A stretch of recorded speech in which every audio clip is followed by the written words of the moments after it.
Hi, and thanks for attending our session today. In the interest of transparency in our very biased opinions, which echo those of a great many more healthcare professionals, we feel that emphasizing the health impacts of climate change is a critical factor that leads to systemic change needed to effectively tackle climate change. For those who may be interested, there are two declarations on the health team site, one for health professionals and one for healthcare organizations, both in support of carbon fee and dividend principles. Links will be shared in the chat. And in the action team booths after this, there are some health and carbon pricing documents and a table for discussing endorsements with hospitals. We hope to see some of you there. The CCL health team is led by Dr. Lisa Del Bueno in Michigan and Dr. Rob Byron, my husband, and I in Montana. We have about 400 members, and we're available to advise about outreach to the healthcare industry and healthcare providers, find presenters on climate and health, and assist with approaching officials. Please put your questions in the Q&A and not in the chat. And for the questions we don't have time for today, Dr. Pacheco and the health team will attempt to address them in a health team forum post in the next couple of days. Dr. Susan E. Pacheco is professor of pediatrics specializing in allergy and immunology at the University of Texas McGovern Medical School in the Texas Medical Center in Houston. She earned her medical degree at the University of Puerto Rico Medical School and completed her pediatric residency and fellowship in allergy and immunology at Baylor College of Medicine in Houston, Texas. Dr. Pacheco's area of expertise is the effects of climate change in children's health. She trained with the Climate Reality Project in 2006, and since then has dedicated her time to educate people from all backgrounds about the threats to human health associated with climate change.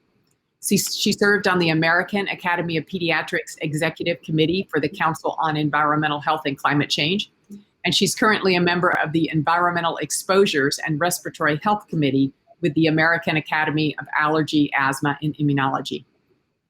She co-authored the AAP's 2015 policy statement about climate change in children's health, and she collaborates with AAP and other groups in issues pertaining to indoor and outdoor air quality and health impacts of climate change. She also received a Champion of Change award presented at the Obama White House, and she was Rob and mine's mentor during our climate reality training. Our dear friend and colleague, Dr. Pacheco.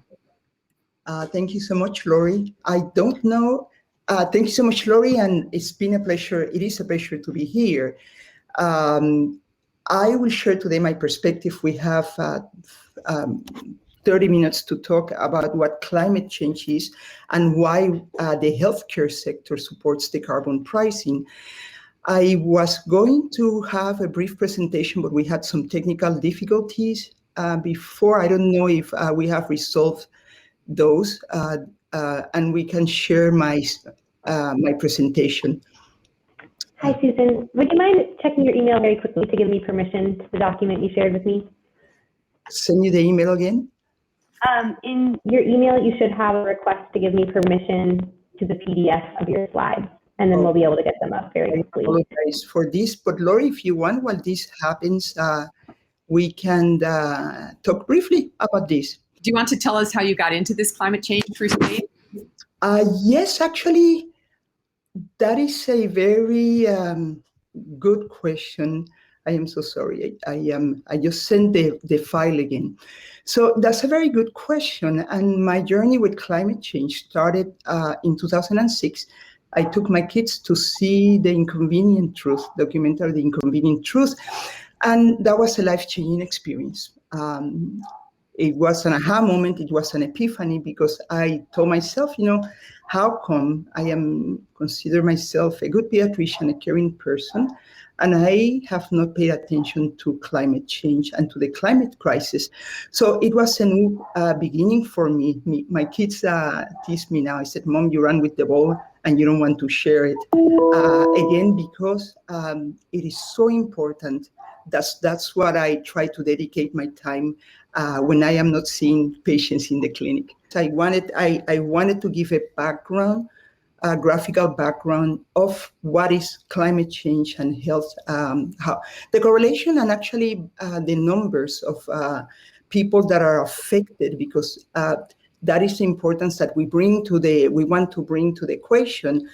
when we talk about carbon pricing and the importance of carbon pricing, there's a social cost of carbon, and we need to create awareness because the magnitude of the health impact it's dramatic, and it's just starting to be included in the concept of carbon pricing. We can have this conversation, and I apologize to the group for this. We've been preparing and we practice, but things don't happen the way we want.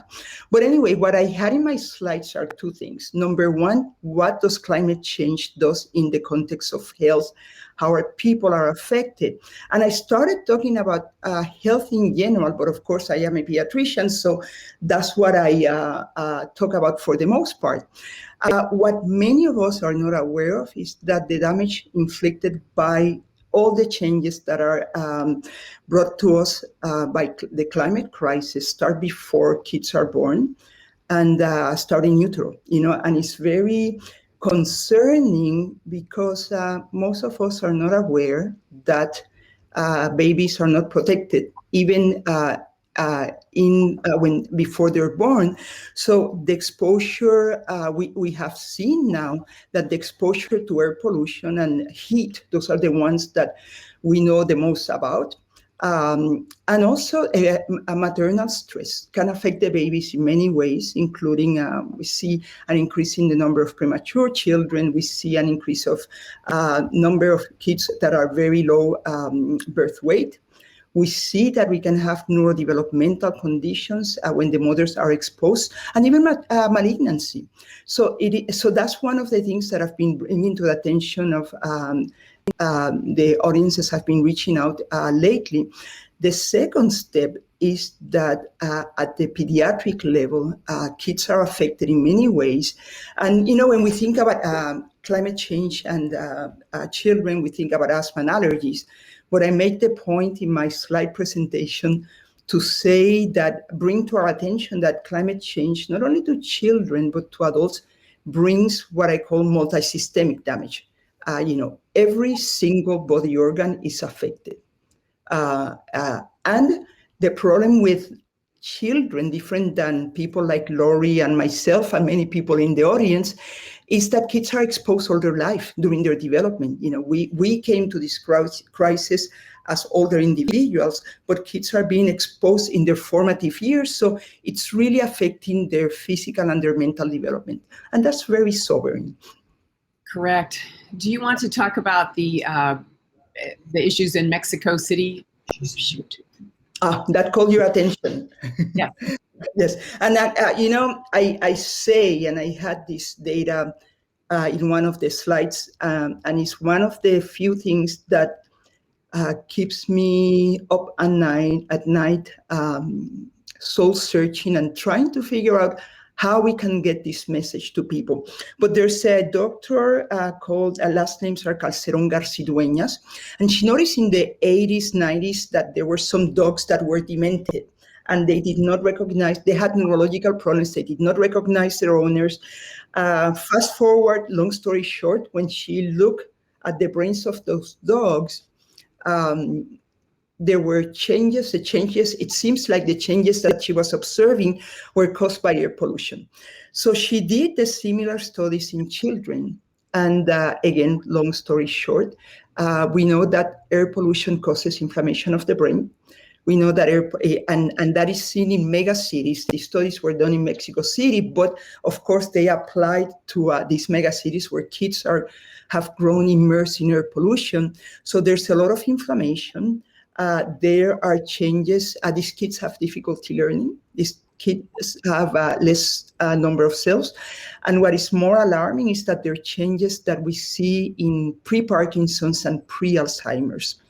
And these are kids that died of other reasons. So we really don't know what's going to happen with this population, these generations that are growing, not only with the population displacement, the heat, but also expose all their lives to air pollution. Yeah, and who do you think are going to be affected the most? Lori, this is what I teach in the medical school, and when I talk with younger people, I tell them, we are doing this for you, right? Granted, number one, it's our responsibility. We are the ones responsible for what's happening in the planet, but we are not going to bear the brunt. I will be gone in a couple of decades, I hope, and many of us are. It'll be my children who are adults and my grandchildren and the future generations. And I always say, when I think about the price of carbon, there is a damage to society and actually that's one of the things that is been very difficult when people have been calculating the social costs of carbons, because it's very difficult to predict what's going to happen in the future. And but I won't see it. It'll be the future generations that will suffer the most. The extent of that damage, we don't know. But I feel comfortable saying that it's not going to be trivial. Yeah. Do you want to mention, you and I care the most, I guess, about babies and fetuses and children, but the other populations that are vulnerable? Examples? Yes. And that brings me, so I talk about kids and newborns, and I talk about children, and but all of us are affected. We know now for a fact that, and I keep talking about air pollution. I had a slide where I illustrate this because that's what is pervasive, and 90% of the population of the world, children in the world, are exposed to air pollution. In the US, 4 out of 10 individuals are exposed to air pollution, and that's according to the most recent report from the American Lung Association State of the Year. So, it's a very severe problem, and we know that in the adult population, we know that stroke, heart disease, hypertension, Alzheimer's are related to exposure to air pollution. Chronic kidney disease. This is a very strong data that we've had over the last few years. Chronic kidney disease and the incidence of diabetes is also associated to air pollution.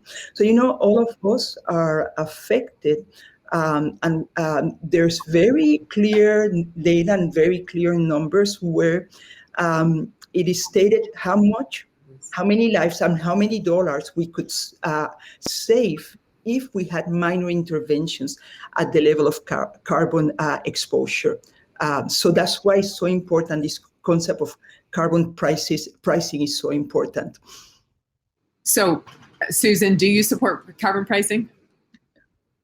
Lori, you bet. Of course. Lori, for our audience, Lori said, "Do you support carbon pricing?" Are you kidding? Of course. How dare you ask that? And it's great that we're having this conversation, because there's 2 things that I want to say. Of course, I support carbon prices. We have to do or implement as many measures as we can to decrease the production of carbon so that we can help the health of the planet. And there's no question in my mind that this is one of the measures that we have to implement in our country and in the world.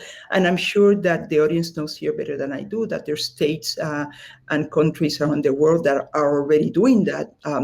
We have a number of states and groups that have already implementing and working with carbon pricing. But what I want us to take away from this conversation is that we need to think about public health when we talk about carbon pricing. So we have a question from someone in the audience about how climate change is related to emotional problems, and I would expand that to be mental health problems too. Let me, Lori, and this, I was in a panel some time ago with EcoAmerica with the director of the NIH Mental Health Institute, and also director of APA, and I was the only, so, I asked myself, what are you doing here, Dr. Pacheco? These are all mental health professionals, and I am an allergist immunologist. But going back to your question, I think that mental health is the most important issue that we need to tackle in the adaptation measures when we talk about climate change. If we don't take care about mental health, if we don't help to build resilience, if we don't provide tools for people to cope with the changes that are going to happen anyway, then we are doing a disservice to this, the care that we provide.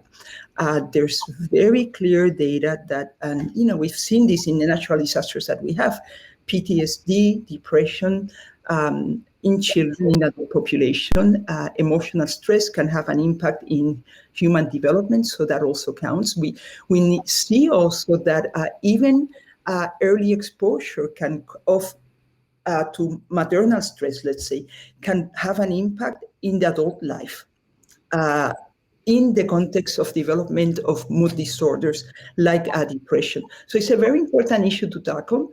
The other issue that people talk about is the issue of eco-anxiety or basically eco-anxiety, and it's something very important that we need to pay attention when we talk about children, because kids are aware of the changes and we need to take care of them.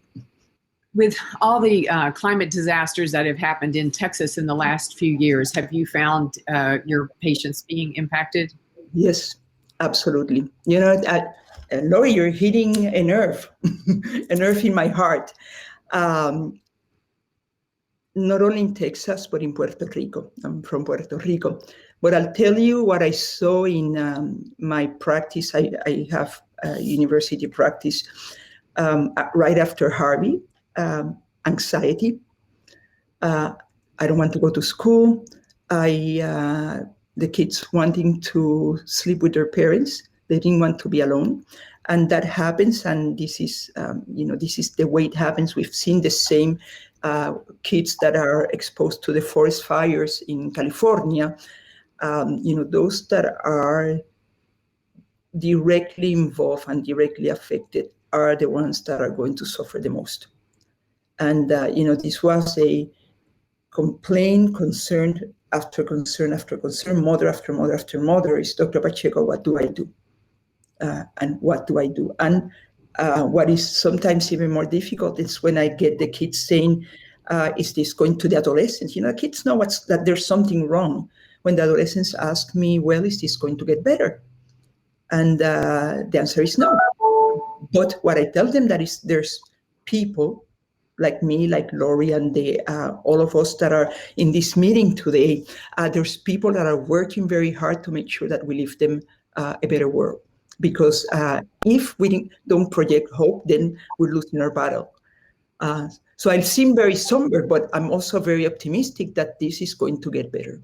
So there's been a lot of controversy amongst healthcare providers themselves as to whether or not we should be talking to patients about climate change. Do you have any opinions about that?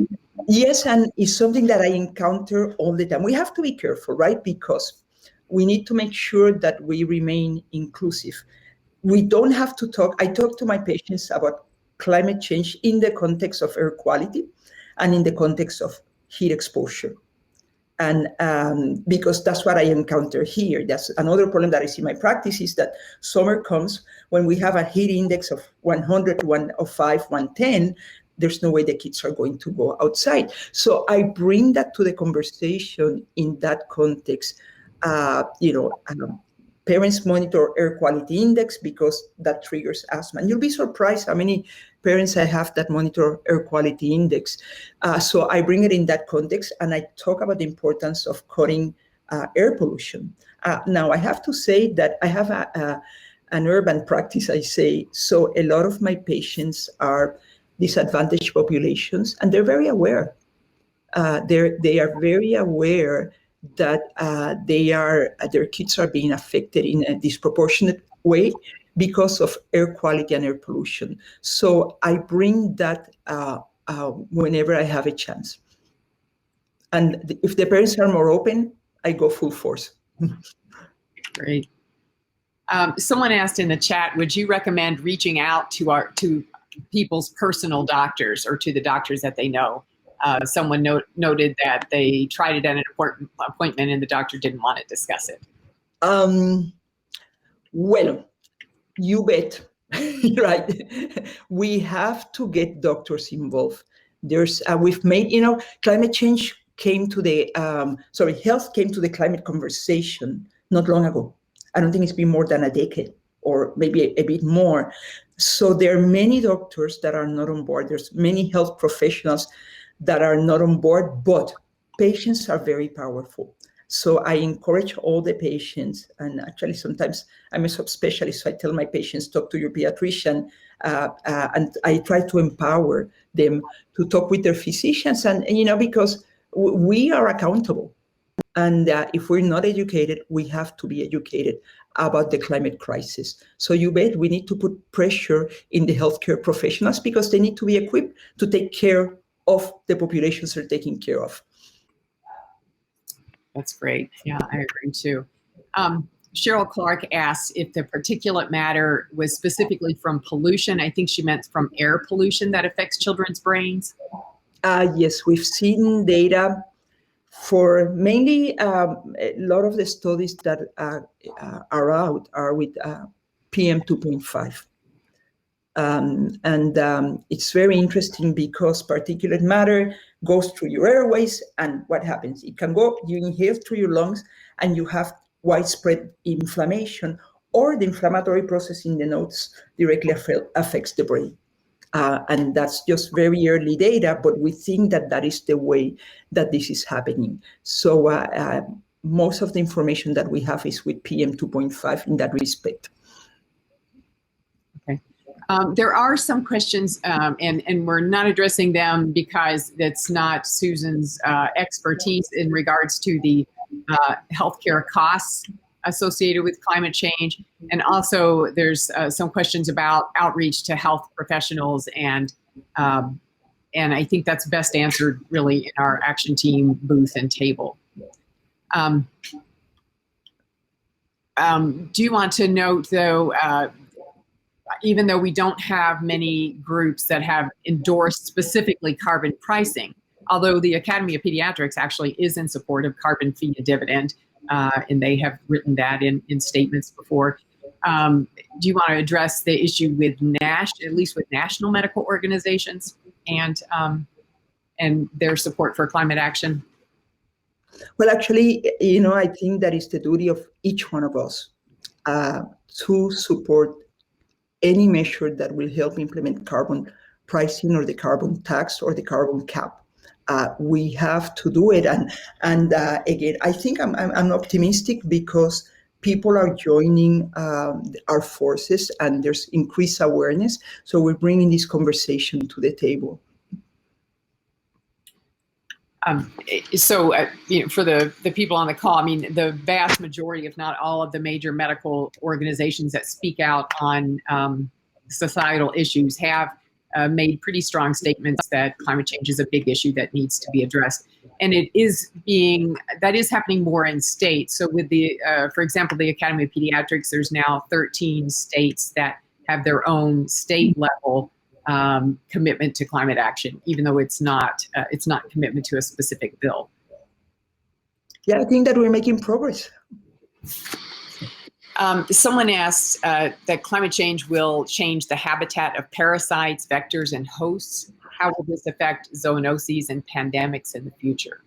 That's a big question. No, and there's again, I love to talk about this, and we are already seeing these changes. We are seeing, everybody talks about Lyme disease, how the spread of Lyme disease is increasing, moving west and south. We know that Vibrio, we're starting to see more, and I'm talking about the US. If you go at the world level, it's even more sobering. But the increasing cases or infections with Vibrio has increased because the waters are warmer.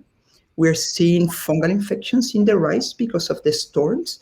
Dengue and malaria are not such a big issue here because of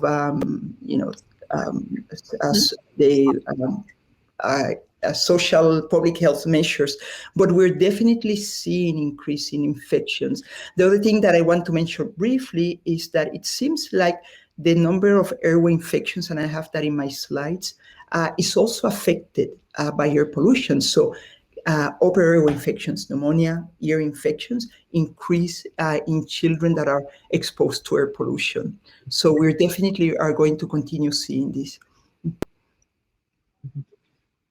We have a great question from Mexico, so I think this is pertinent. As a climate activist from Mexico, how or who should we get involved with, as it seems like there's no interest in the health profession, including the public sector, private practice, and universities?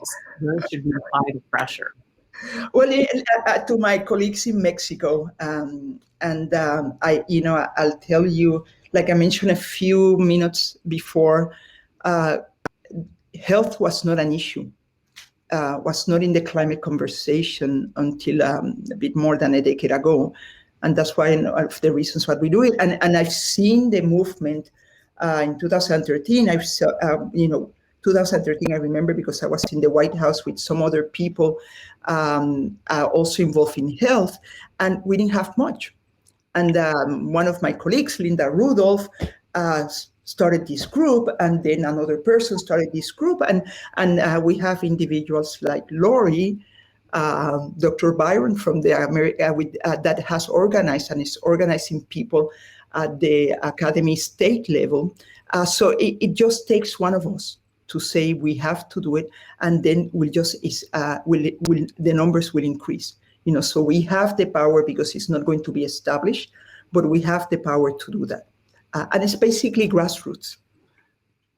So with 1 minute remaining, can you give us some advice as in CCL, as climate activists, what can we do related to the health sector? Number one, thank you so much for your attention. We have to talk about climate. I tell the students, become that person. Now, when you become that person, talk about health and bring attention to health, because I am sure that the conversation of climate change would be different if people know how serious the health impacts are, not only to us as adults, but to our children and grandchildren. So, and remain optimistic. It's great to have this conversation. Thanks. That's a great way to end this session. Thank you so much for your expertise. My pleasure. Thanks to all. Thank you for listening to this episode of Citizens Climate Lobby's training program. You can tune into more episodes anywhere podcasts are available. Inspired by what you heard today? Join Citizens Climate Lobby to advocate for bipartisan climate solutions. Go to community.citizensclimate.org to find more trainings, resources, your local chapter, national action teams, discussion forums, and more. Be sure to like our Facebook page and follow us on Twitter and Instagram @CitizensClimate. We also invite all of our listeners to subscribe to our YouTube channel for more inspiration. And together, we are creating the political will for a livable world.